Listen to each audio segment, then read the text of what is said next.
first of all, I want to start us off pretty strong. Can you get a round of applause from Texas? Let's get a round of applause for President Trump and Governor Abbott.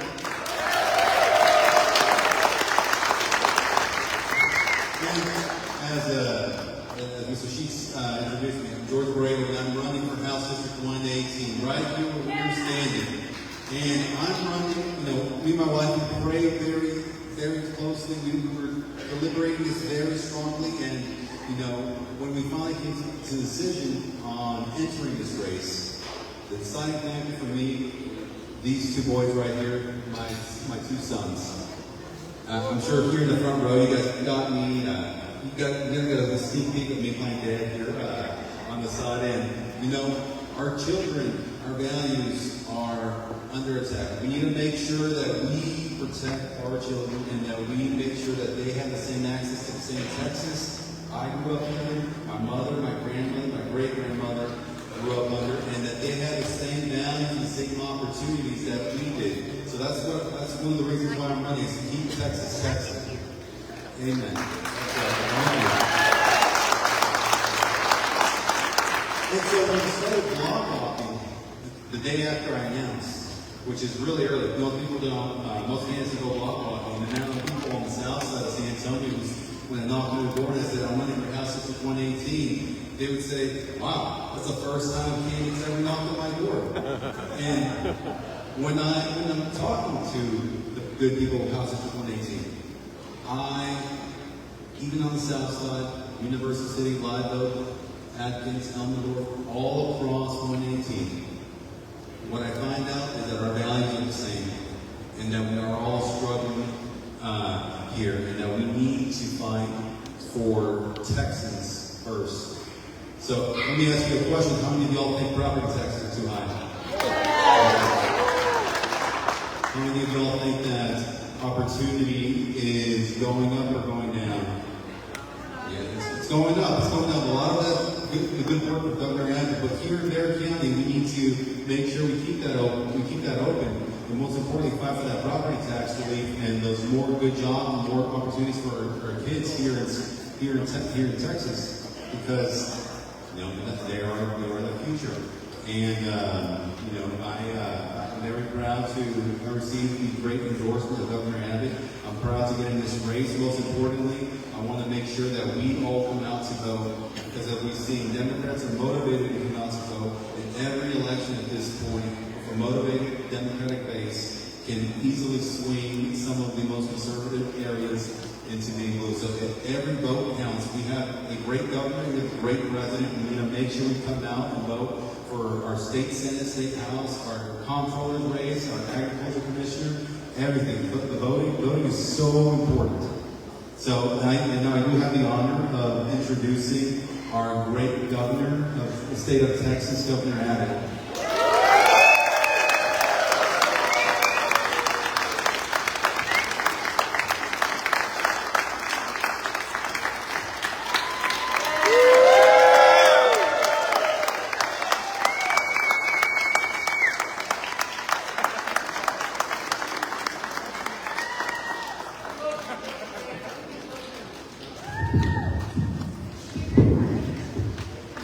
There you go.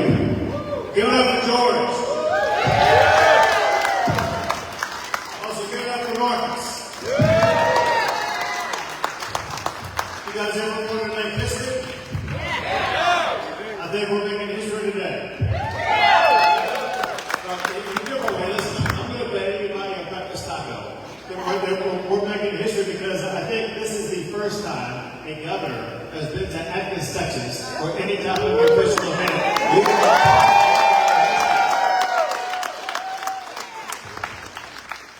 Well, let's be clear about something. It's not even close to the first time I've been to Dare County or to San Antonio. For those who do not know, I married a young girl from San Antonio.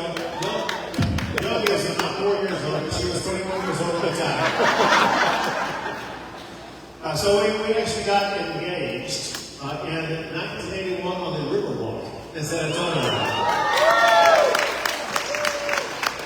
I married Our Lady of the Lake, and I want you to know that this August we're going to celebrate celebrate our 45th wedding anniversary.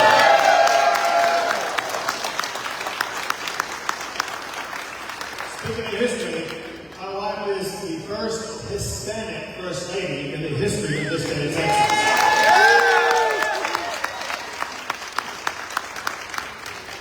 But speaking of history also, we're going to make history by making sure that this election, everybody turns out and we keep Texas red for 4 more years.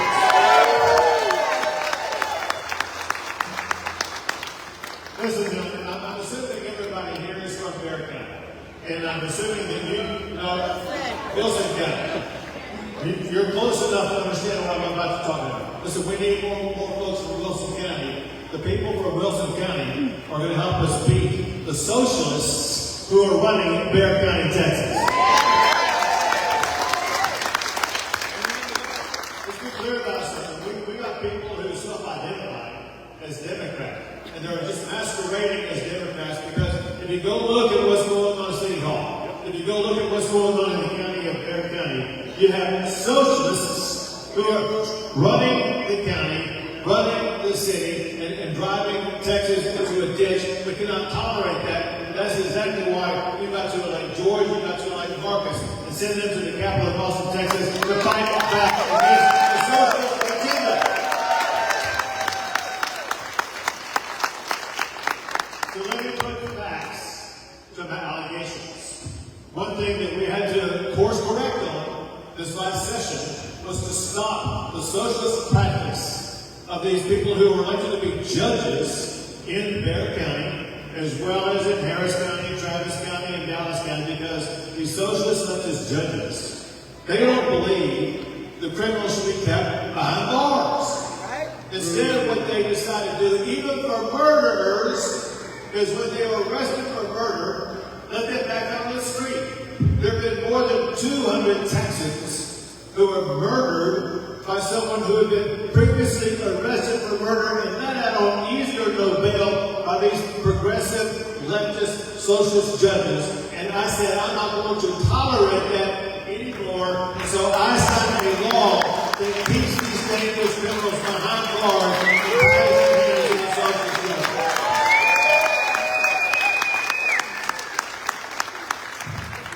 Listen, we all know that's not the first time that we dealt with the socialists here in Bear County or elsewhere in the state of Texas.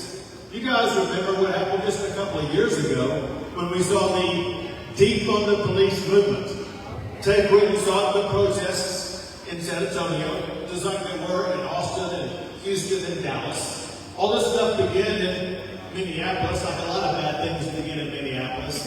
And then it spread to Portland and Seattle and LA and Chicago and New York, and unfortunately, even to our large cities in the state of Texas. And when I saw that uprising in Texas, I said, my God, I will not allow our police to be defunded in Texas. And so I signed a law that will defund any city that defunds their police.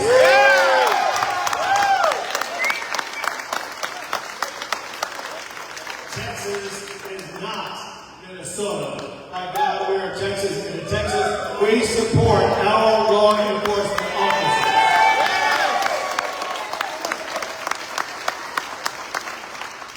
Something else we support in Texas, and maybe more so in San Antonio than any other place.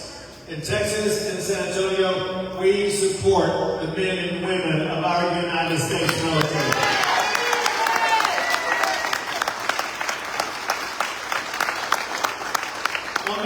Today about several number one rankings that we have. There's no state that has more number one rankings than Texas. But one of our number one rankings that we're very proud of is that Texas is home to more of our military veterans than any other state in the United States of America.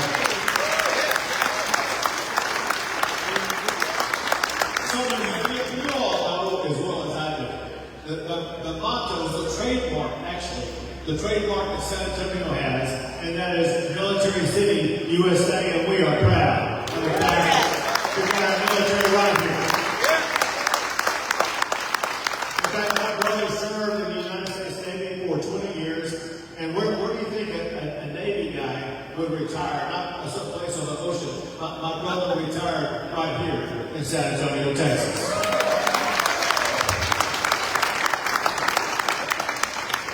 Well, listen, we got to move forward with whether it be facing these socialists who enact these socialist policies. That's what this election is all about. This election is about fighting against the socialists from hijacking their state, taking it over, and leading us into the wrong direction. We have a goal. Everybody here, I think, shares the same goal, and that is we have to make sure we keep Texas, Texas, and do not allow the socialists to take over.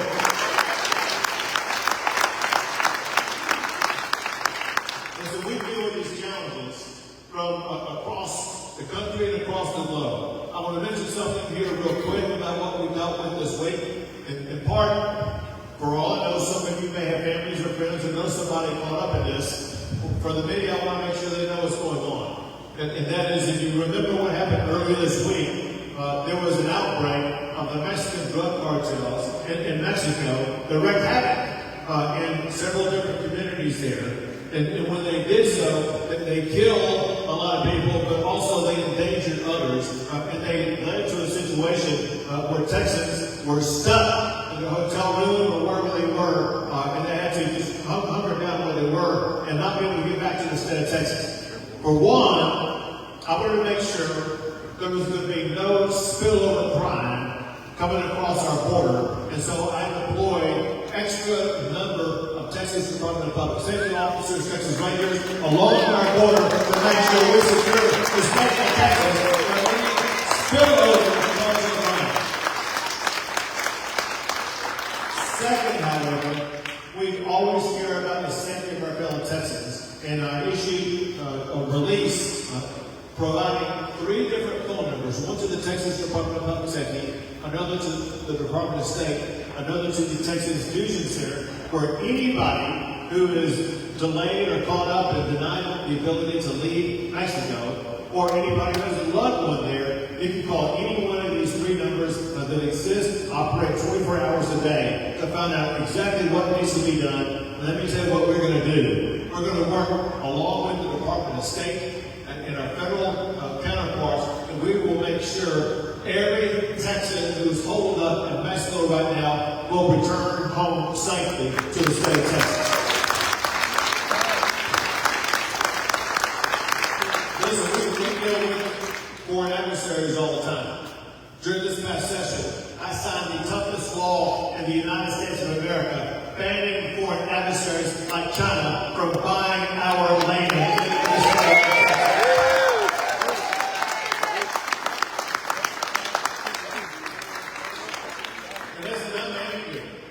About these foreign terrorist organizations that are trying to gain hold here. You may have heard about organizations like the Muslim Brotherhood and CARE, which is the Council on Islamic American Relations. And I declare them as foreign terrorist organizations who are not allowed to operate in our state.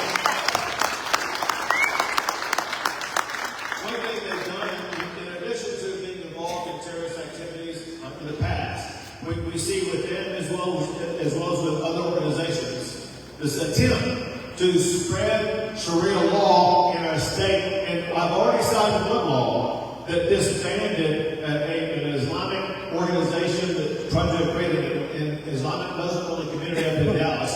We put a nail in the coffin of them, and they are unable to exist in the state of Texas.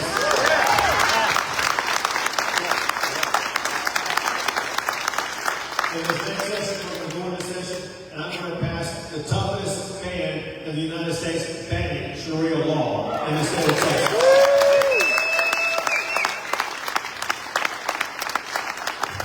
So what I'm talking about is really just common sense. And when you look at what's going on in this election cycle, there is a great divide between common sense and those who are against common sense. Republicans are the party of common sense. Democrats are the party who are against common sense. Did you see what happened during the State of the Union? With our great President Donald Trump. By the way, tomorrow I'm going to be with President Trump as he visits Corpus Christi, Texas.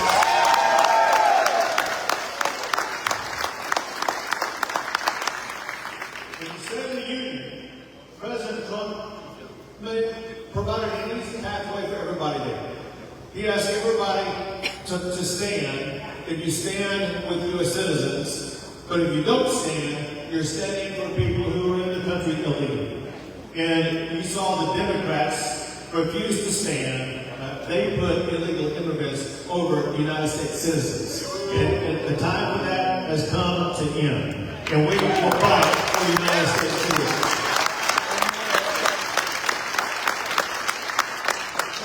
Along those lines, there's another law that is signed that is nothing more than common sense. And that is in elections that you either have already voted in or you're about to go vote in. In our elections, we expect election integrity. We expect no cheating or illegal voting in our elections. And that's why I signed the law saying in Texas, only United States citizens can vote in our elections.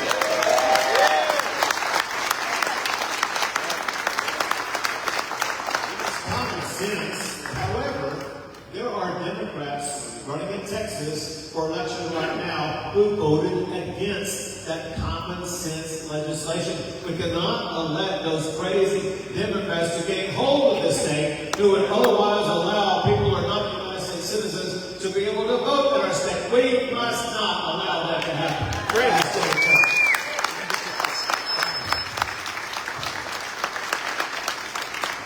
Another thing that we must not allow is to let these socialists ever gain control, whether it be in Texas or the White House, and force us to once again go through the chaos of the last 4 years with Joe Biden's crazy open border policy.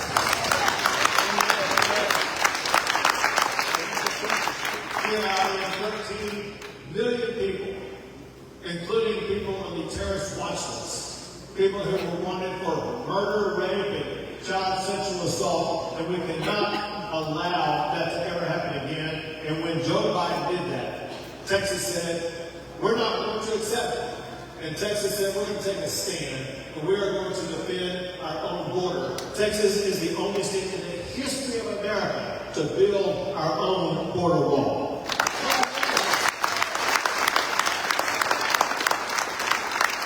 The United States has ever deployed thousands of our National Guard to secure our border and build hundreds of miles of military-grade border barrier to deny illegal entry into the state of Texas and to repel them back into Mexico.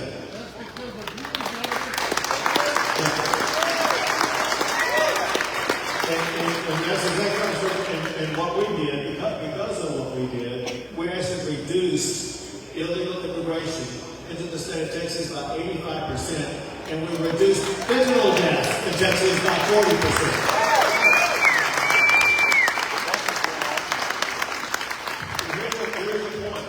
That I wanted to make clear to you.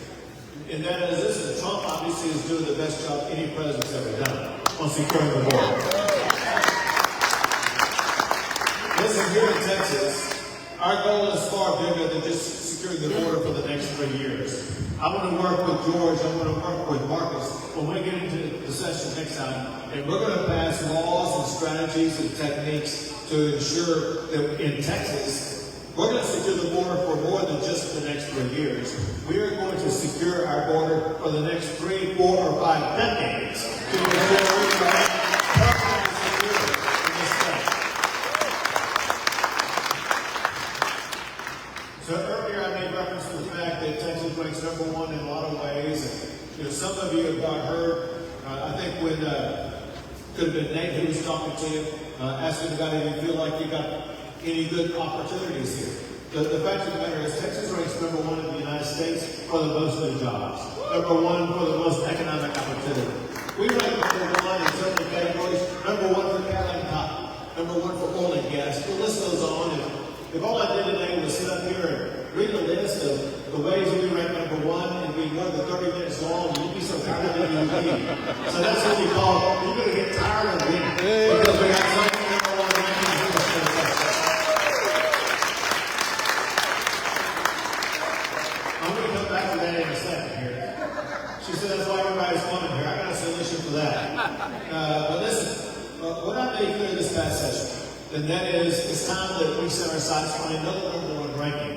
I want Texas to rank #1 in America for educating our children.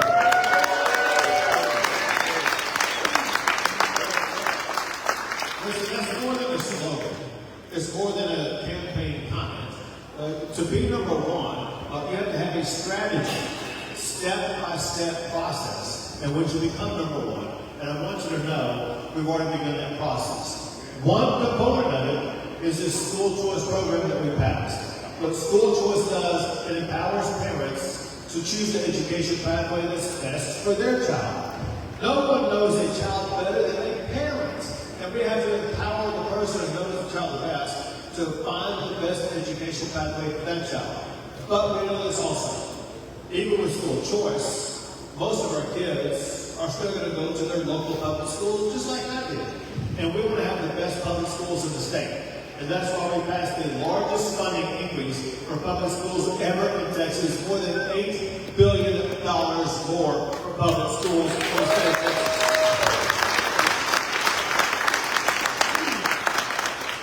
And this is, the most important thing in our schools, and those are our teachers. And we want to be able to attract and to retain the best teachers. And that's why we gave them the largest pay raise ever, a $4 billion pay raise for our teachers here in the great state of Texas.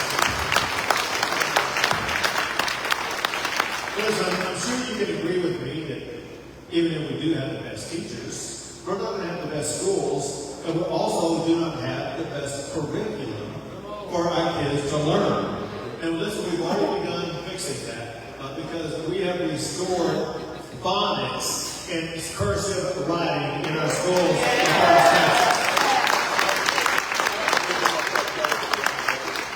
And we've also eliminated the garbage that was being taught to our kids. Listen, time is precious in the classroom. We need to devote every second in our classroom on making sure that our kids are advancing in reading, writing, math, and science. We don't have time for all the indoctrination of our kids, and that's why I signed the toughest law in America, banning DEI in public schools in the state of Texas.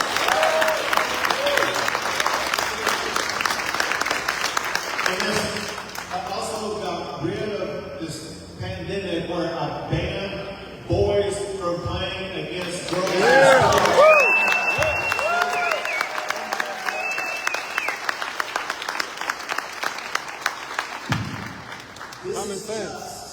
Common sense. But it's common sense that Democrats running for office in Texas today, they voted against that. They thought that boys should participate in girls' sports. Listen, as Republicans and as Texans, we cannot tolerate that level of craziness among our elected officials. We have to ensure we elect common sense Republicans to office in this election cycle.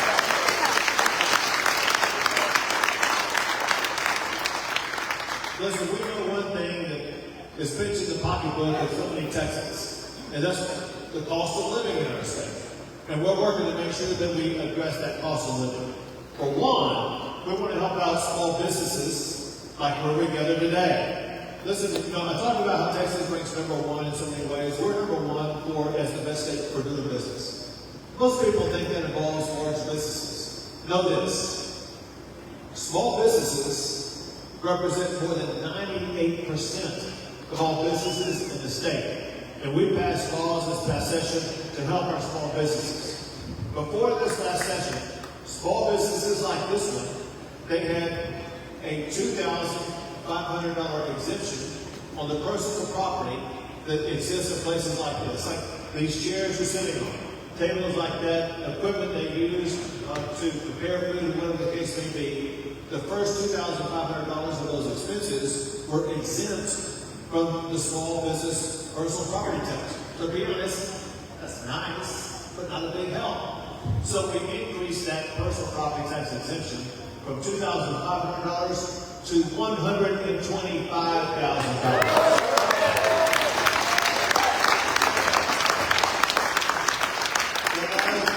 Allows our small businesses to put more money in their own pockets, or to hire more employees, or to expand business operations. Here's what we do know.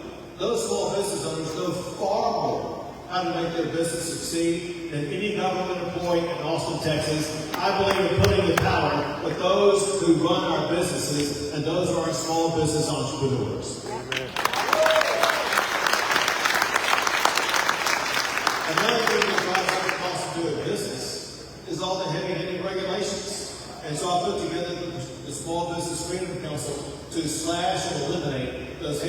regulations to make it easier for our small businesses to operate. Another thing that, listen, I've talked to small businesses here in San Antonio and across the state of Texas. And one thing about those small businesses that's really killing the budget, actually forcing some small businesses out of business, is the same thing that's forcing some homeowners out of their homes, forcing some vehicle drivers to not want to do it. And that's the spiraling sky-high cost of insurance in the state of Texas. You know, people talk about inflation going up like 2, 3, or 4% a year. Insurance is going up like 100% a year, 200% a year. It has to come to an end. And I've identified the ways that I want to work with George and Marcus on this next session, where we slash your insurance costs in the state of Texas.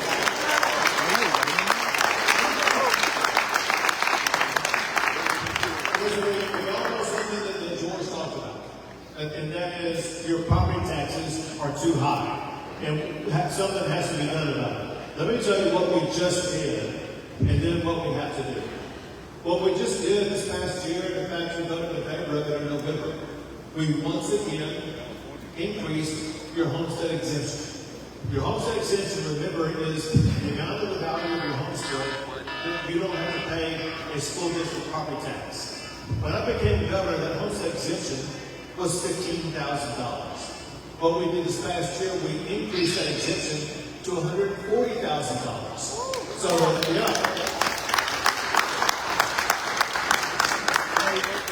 On the first $140,000 valuation of your home, you don't pay a school district property tax. And it's even better for seniors. We're not having them here today, but if you were a senior, know that it would be the first $200,000 exemption on your property tax.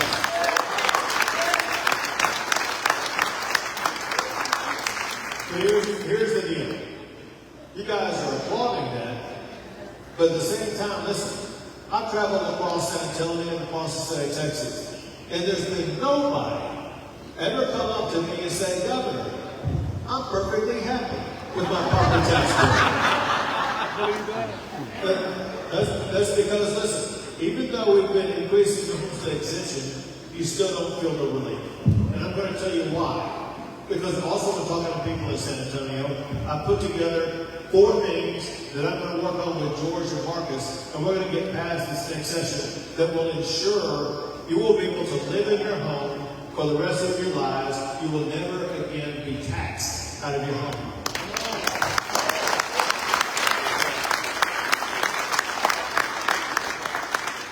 Number 1, we've got to stop the driver that causes your property taxes to go up, and that is spending by every property taxing jurisdiction. We must put spending limits on every property taxing jurisdiction so they cannot price you out of your home.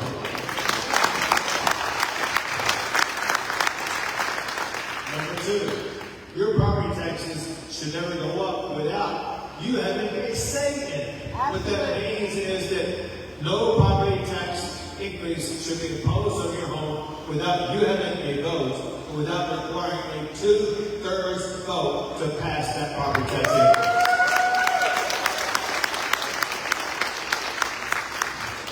Next are your raises.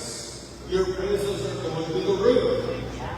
And one reason is because by Texas law right now, appraisals can go up 10% a year. Doesn't take a math wizard to figure out 10% a year, year after year after year, is going to price you out of your home. You're not going to be able to afford to stay in it. I was with one woman who had her appraisal bill in her hand. Her hand was shaking because she knew when she opened that appraisal bill, she would no longer be able to afford to stay in her home. We must end that. And in working with George and Marcus this next session, I want to ensure that we reduce that annual appraisal from 10% to no more than just 3% a year.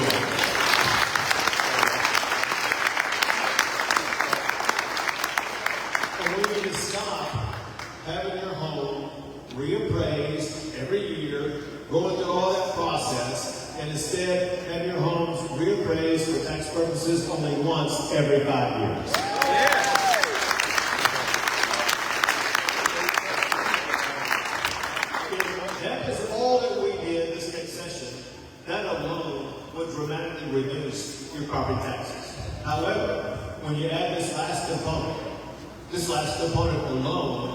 will cut your property taxes in half. Know that the largest part of your property tax bill is your school district property tax bill. Why is it that your homestead is rated like a piggy bank to pay for schools? You're not responsible for cutting our schools. The state of Texas is responsible for cutting our schools. So we must have a change in the law, and that is going forward, your homestead should not be used to fund public schools. Instead, the state of Texas will fully fund public education in our state.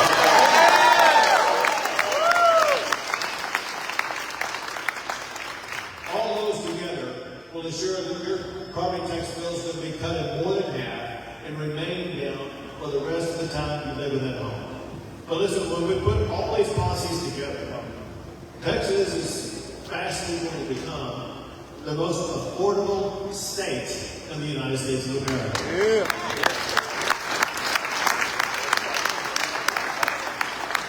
And careful about avoiding that, because that's what you call a double-edged sword. I think you know what I'm talking about, because if we're the most affordable state in America, yeah, all those people would be moving here.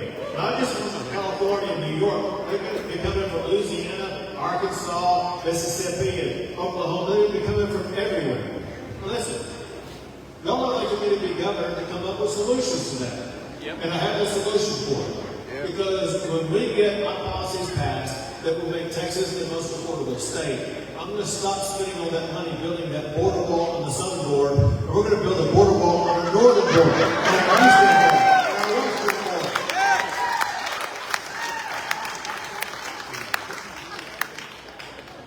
Well, let's kind of go back to where I started today.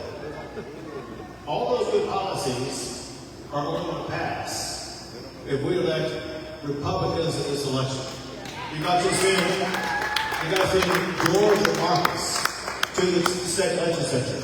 And there's others that are being made in other districts. You got to make sure that we keep the Texas Capitol red. Knowing full well there are socialists in Texas running for office, masquerading as Democrats, who are being funded by leftists like George Soros. We cannot allow the George Soros to take over of our state.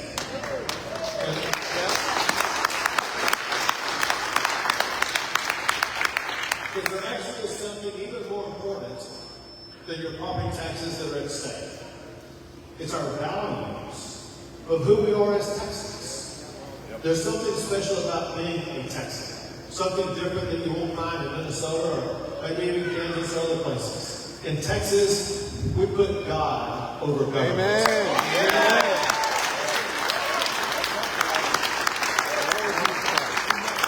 In Texas, we know that freedom is worth fighting for. Is that right?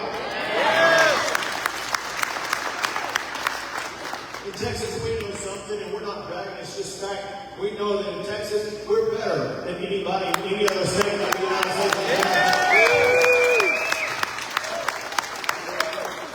It means something to be a Texan.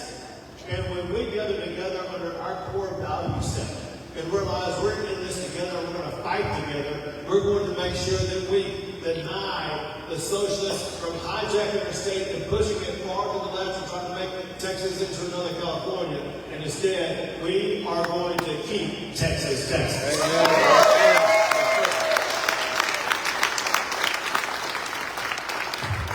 But here's the deal. What we'll keep in Texas, Texas. Not going to be speeches. It's not going to be TV ads. It's not going to be mailers you get in your mailbox. Only one thing is going to keep Texas, Texas, and that is votes. Elections are won by votes. And we've got to get you to the polls. I know that some of you have already voted. And if I ask for a show of hands, I know that some of you would raise your hand even if you haven't voted yet. But here's what I'm going to do. Because you've been such a great crowd, I'm going to stick around and take a picture with anybody who wants a picture. Hold on. Who's already voted, or who promised me right now that as soon as you take the picture, you will go vote. glad to hear him. Don't go to work. Don't go to lunch. Still go to lunch. Take a picture. Go vote, and then know you've done your part to keep Texas red, to keep Texas the greatest state in the greatest country in the history